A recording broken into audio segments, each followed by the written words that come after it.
여러분 안녕하십니까, 황시열 변호사입니다. 지금 이재명 재판 대법원에서 어떻게 진행되고 있는지 궁금하시죠?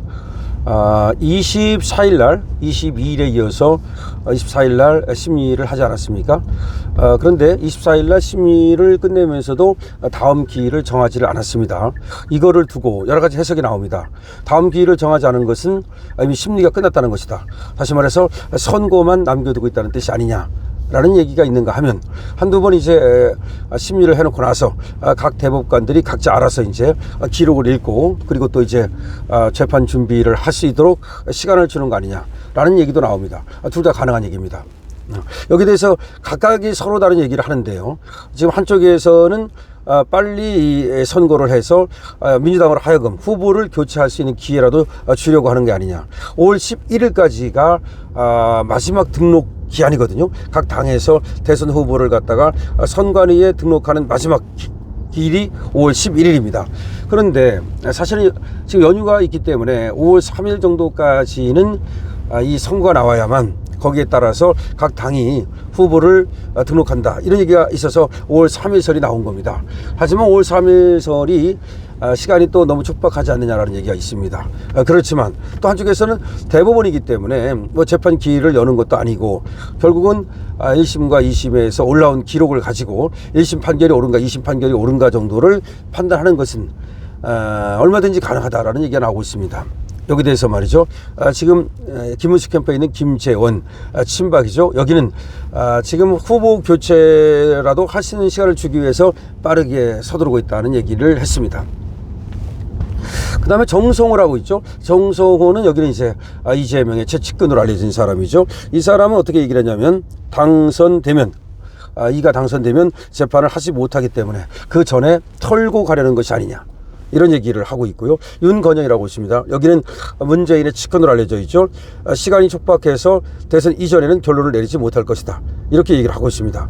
그럼 어느 것이 지금 맞느냐, 여기에 대해서는 말이죠, 그냥 추측을 할 뿐인데, 헌법재판소를 추측했듯이 대법원을 이제 추측하는 것인데요. 다만 이제 헌법재판소를 추측한 것이 전부 다 의미가 없었다. 다시 말해서 헌법재판소의 보수 성향의 재판관들은 이러이러한 어떤 그 결론을 내리지 않겠는가라는 기대를 걸었지만 전혀 그렇지 않고 8대 0으로 결론이 났단 말이죠. 이걸 보면서 말이죠, 지금 대법관들이 보수 성향이다, 누가 지명을 했다, 누가 임명을 했다, 뭐 이런 것들이 과연 의미가 있겠는가, 이런 얘기가 지금 나오고 있습니다. 그래서 원래는 이제 주심 법관이 말이죠, 박영재라고, 이 사람은 이제 윤석열 대통령이 임명한 사람이기 때문에 아무래도, 그리고 또 조희대 대법원장도 또 윤석열 대통령의 임명을 받은 사람 아닙니까?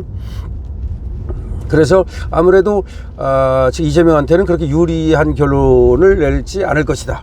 법과 원칙에 따라서 할 것이기 때문에 이 사람들이 이재명한테 면죄부를 주게 하겠느냐, 뭐 또 이런 얘기가 있었습니다만은, 하나 지금 그런 것이 다 의미가 없다. 뭐 성향이고 뭐고 이런 것이 의미가 없고, 결과적으로는 이 1심 판결이 옳으냐 2심 판결이 옳으냐라는 어떤 그 법리관계, 사실관계, 증거관계, 이것만이 지금 의미가 있는 거지, 무슨 성향이 어떻고 그 사람이 누구의 어떤 에 의해서 또 뭐 임명이 되고 뭐 그런 거는 거의 의미가 없는 게 아니냐. 사실 뭐 헌법재판소와 달리 이 대법관이 전부 다 대통령이 이제 뭐 임명을 하는 건데, 다만 그런 경우에도 이제 조희대가 이제 추천을 해서 대통령이 임명하는 거고, 그 다음에 윤석열 대통령이 들어서기 전에 이미 대법관으로 있었던 사람들, 지금 문재인 임명한 사람들, 이런 사람들이 상당히 많이 있잖아요. 이 사람들은 아무래도 좌파 성향을 갖고 있지 않겠는가, 뭐 이런 거예요. 이번에 이제 마용주라고 들어갔는데, 이 마용주 같은 경우도 뭐 사실은 또 과연 이번에 들어간 재판관이죠, 대법관이죠, 상당히 좀 우여곡절을 겪다가 나중에 이제 임명이 되지 않았습니까? 그런 걸로 봐서 이 정부의 어떤 우호적이진 않을지도 모른다, 뭐 이런 얘기도 있고, 하여튼 간에 그런데 이런 어떤 그 성향이라든가, 내지는 누가 임명을 했는가, 즉 윤석열이 임명을 했는가, 내지는 뭐 문재인이 임명을 했는가, 이런 것들은 지금 그렇게 따질 필요가 없다. 그래서 지금 헌법재판소와 달리 그 사람이 누가 임명을 했는가, 어떤 성향인가, 이거를 따질 필요는 없다는 얘기입니다. 지금 뭐 일설에는 말이죠, 보수 성향의 재판관들이 훨씬 더 많다, 말은 그렇습니다. 그러니까 지금 12명의 재판관 중에서 보수 성향이 더 많기 때문에 이재명한테 유리한 재판을 일부러 하진 않을 것이다, 그런 얘기가 있습니다. 하지만 그것도 역시 별 그렇게 이 재판의 결과를 우리가 판단하는 데에는 큰 도움이 되지 않는 그런 어떤 지표다. 또 이런 말도 있습니다.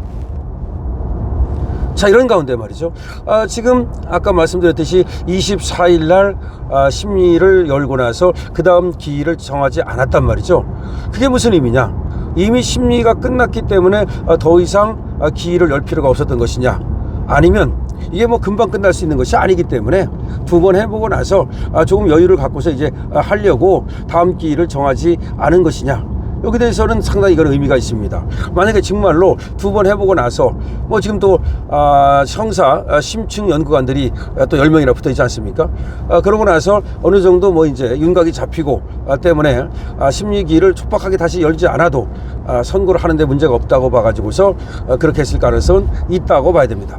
그러니까 다시 말하면 5월 3일 이전에 선고할 가능성이 전혀 없냐? 그렇지는 않다.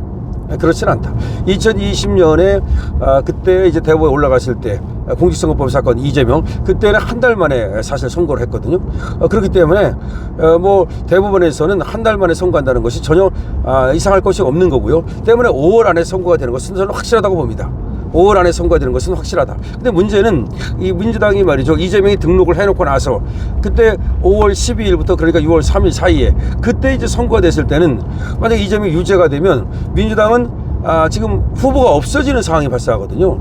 근데 이거는 사실상 뭐 민주당이 자기들이 자업자득이니까 재판받고 있는 사람을 갖다가 뭐 후보로 내보냈으니까 그건 민주당의 자업자득이니까 우리가 그것까지 뭐 살필 필요는 없겠지만 그래도 이것이 재판에 의해서 국민의 어떤 선거권이라든가 이런 것들이 상당히 영향을 받는 것이기 때문에 좀 그런 것들은 피하는 것이 좋단 말이죠. 따라서 그거를 피하기 위해서 지금 빠르게 서두르는 게 아니냐 이런 얘기는 충분히 가능합니다. 아니면은 6월 3일 이후로 아예 그냥 밀어버릴 가능성이 없느냐? 뭐 있죠. 그것도 없는 것은 아닙니다. 다만 그렇게 되면 이제 재판이 중지되느냐 안 되느냐를 가지고 또 이제 상당한 국론 분열이 벌어지겠죠. 자, 그래서 지금 대법원 전원합의체가 공직선거법 이재명 사건에 대해서 두 번째 심리전을 심리를 했습니다만은 그 다음 기일은 정해지지 않았다는 겁니다. 그래서 지금 박영재 주심 그리고 지금 조희대 대법원장 그리고 12명의 대법관들이 1심과 2심에서 극명하게 이 엇갈린 이 공직선거법 사건을 어떻게 결론을 낼지 주목되는데 지금 도청 방지장치까지 해놓고 그리고 조희대 대법원장실 옆에 전원합의체실이 있는데요.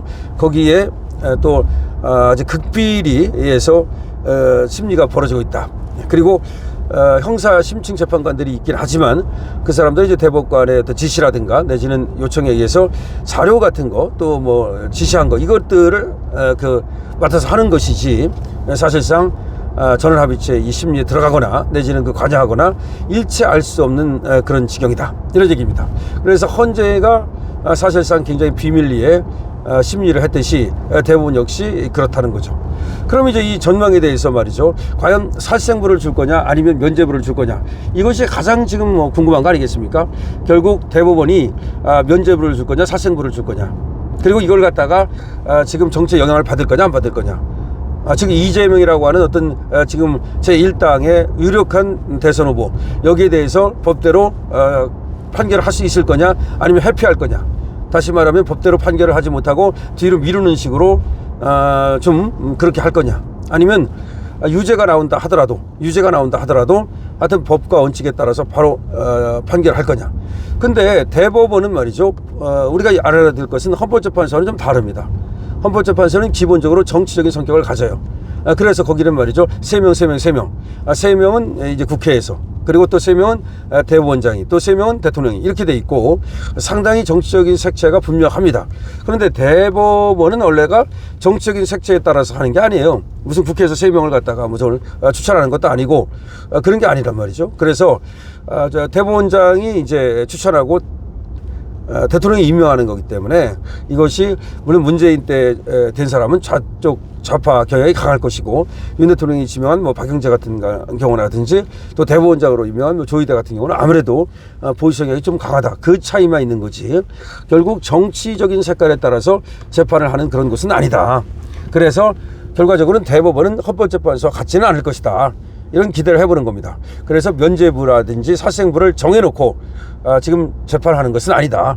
그러니까 이재명을 갖다가 뭐 사생하겠다, 이재명을 봐주겠다, 어느 쪽으로 정해놓고서 거기에 법리를 꿰어 맞추는 그런 식의 재판은 아닐 것이다라고 우리가 지금 생각을 해보는 거죠. 하지만 문제는 뭐냐면 지금 대선에서 그것도 제1야당의 뭐 이제 지금 야당도 아니고 제1당이라고 봐야 되는데 제1당의 그것도 의석을 어마무시하게 갖고 있는 이 민주당을 더군다나 지금 가장 많은 국민들의 지지를 받고 있는 이재명을 상대로 해서 대법원이 과연 얼마나 깡다기 있게 정말로 법대로 판결할 것이냐, 이게 이제 문제인 거야. 그러니까 아마 대법원이 지금 뭐 과거에 보면은 그런 깡다기를 갖고 재판을 한 경우가 많지 않거든요. 법원이 먼저 권력 앞에 눕는다라는 말까지 있을 정도로 검찰은 물론이고 법원도 권력 앞에서는 너무나 약한 모습을 보인다. 예를 들어서 저번에 김명수 대법원장 같은 경우도 문재인 앞에서 그냥 드러놓지 않았습니까? 그런 식으로 말이죠. 과연 대법원이라고 하는 곳이, 우리나라의 대법원이라고 하는 곳이 정치적인 어떤 그런 역풍이라든가 정치적인 어떤 그 바람을 갖다가 차단하고, 그리고 법과 원칙에 따라서 그야말로 재판부의 내적 원리에 따라서 과연 판결을 할 수 있을 것이냐, 이거에 대해서는 지금 뭐 그렇게 해야 된다 라고 하는 어떤 뭐 의무로는 있지만 그렇게 할 수 있다 라고 하는 어떤 그 가능성론, 이거는 상당히 개연성은 적다, 이렇게 보는 것이거든요. 그래서 결과적으로 국힘도 그렇고 우리 자유우파도 그렇고 이재명 재판이 어떤 장난에 의해서 결과가 달라지지 않도록 하는 그런 관심을 가질 필요가 있다. 그래서 우리 강신업TV에서도 이재명 재판을 계속해서 쫓아가고 따라가고 있는 겁니다. 그런데 24일 심리가 끝나고 나서 다음 기일을 정하지 않았다는 것은 선거가 곧바로 있을 수도 있다. 지금 5월 3일 전에 선거가 날 수도 있다. 이거는 뭐 충분히 가능하다. 그러면 그 결과는 어떻게 되겠는가? 아까 말씀드렸듯이 면죄부라든가 사생부라든가 이걸 정해놓고서 어떤 그 재판을 하지 않았을 것이다. 그렇다면 12명의 이 재판관들이 박영재부터 시작해가지고서 이제 자기의 의견을 말하고 나중에 대법원장의 의견을 말하게 되는데 여기서 말이죠, 첨예하게 갈릴 가능성은 있다. 아마 뭐 12대 0이라든지 뭐 10대 2라든지 이렇게 나기는 어려울 것이고, 이것도 저번에 이재명 봐줄 때 말이죠, 권순일이 그때가 바로 7대 5였거든요. 7대 5. 5명은 그때도 유죄를 줘야 된다고 말했는데 7명이 무죄를 줘야 된다 그래가지고 권순일하고 다시 말하면 김명수 때문에 그때 이재명이 살아난 거거든요. 대법원에서. 참 그거 이상한 재판이었죠. 근데 이번에도 그런 식의 어떤 치열한 공방이 펼쳐지지 않겠는가라는 생각을 해봅니다. 다만 대법원도 헌재처럼 미리 권력 앞에 눕는 그런 나약한 자들로 지금 구성이 돼 있고, 그렇다면 결국은 이것도 의외로 말이죠, 12대 0으로 면죄부를 줄 가능성은 있다. 정말 그렇게 된다면 더 이상 이거는 뭐 대법원이라고 부를 수가 없겠죠. 엄청난 역풍에 휘말리게 되겠죠. 일단은 이재명 참 못지할 수밖에 없습니다. 물론 자기가 이제 어디를 통해서 뭐 정보를 듣고 있는지 뭐 이건 모르겠습니다만은 그렇다면 그건 뭐 재판이라고 할 수가 없고요. 개판이라고밖에 볼 수 없는 거고, 이재명도 아무것도 모른다는 전제에서 본다면 이재명도 잠을 이룰 수가 없죠. 지금 전주에 가가지고서 또 지금 광주 전라도에 가가지고서 며칠째 표밭을 갈구고 있는데요. 아마 이 전라도에서 약간 비상사항이 걸리니까 김혜경도 또 전라도에 가 있다고 그러고 그렇게 지금 선거운동을 하고 있는 것으로 보이는데, 아무래도 그렇게 선거운동을 하는 기간 중에도 그 시간 중에도 문득문득 말이죠, 두려움이 엄습하겠죠. 그것은 죄를 지은 자가 겪을 수밖에 없는 고통입니다. 당연한 것이죠. 자, 조희대 대법원장 지금 중요한 그런 정말 역사적인 무게를 두 손에 지금 역사적으로 중요한 사건을 두 손에 잡았다. 지금 그런 책임을 두 어깨에 짊어졌다라는 생각을 가지고 공정한 재판을, 그리고 빠른 재판 해주시기 바랍니다. 강신업TV입니다.